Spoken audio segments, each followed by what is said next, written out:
নটোরে চিকিৎসক হত্যাকাণ্ডকে ঘিরে উঠেছে ত্রিমুখী প্রেমের জটিলতা। মৃত ব্যক্তিকে নিয়ে অযথা খারাপ কথা না বলাই ভালো। তবে শরীরের আঘাতের চিহ্ন বলছে এই হত্যার পেছনে কাজ করেছে প্রবল ক্ষোভ ও প্রতিহিংসা।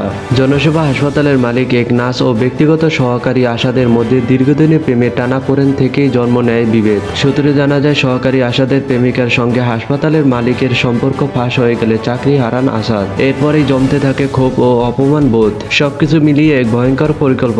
গভীর রাতে বোকরাপুরে হাসপাতালের মালিক এইচ.এম. আমিরুল ইসলামকে নির্মমভাবে হত্যা করে তার ব্যক্তিগত সহকারী আসাদ। ঘটনার পর পুলিশের জালে ধরা পড়েন আসাদ ও তার প্রেমিকা নাস। মঙ্গলবার সন্ধ্যায় শহরের মাদ্রাসার মোড় এলাকায় সংবাদ সম্মেলন করে পুলিশ সুপার আমজাদ হোসেন জানান, ডাক্তার আমিরুল, নাস ও আসাদের মধ্যে ত্রিমুখী সম্পর্কের দ্বন্দ্ব থেকে ঘটে এই হত্যাকাণ্ড। গেল সোমবার দুপুরে জনসেবা হাসপাতালের দ্বিতীয় তলায় ডাক্তার আমিরুলের গলা কাটা মরদেহ উদ্ধার করেন পুলিশ। নিহতের স্ত্রী বাদী হয়ে থানায় হত্যা মামলা দায়ের করেন।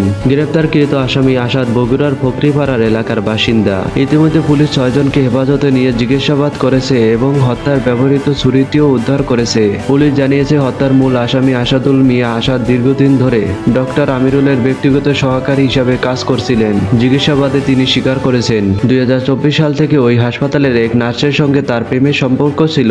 নার্সকে বিয়ে করার প্রস্তাব দিলে ডাক্তার আমিরুল রাজি হননি, বরং আগস্ট মাসে আসাদকে চাকরি থেকে বহিষ্কার করা হয়। পরে ক্ষোভে ফেটে পড়ে তিনি হত্যার পরিকল্পনা করে। পুলিশ সুপার আরও জানান, আসাদের ভারসাম্য মতে নার্সের সঙ্গে চিকিৎসকের অনৈতিক সম্পর্ক ছিল হত্যার মূল কারণ। ঘটনার সঙ্গে জড়িতদের জিজ্ঞাসাবাদ ও আলামত উদ্ধারের তদন্ত চলছে।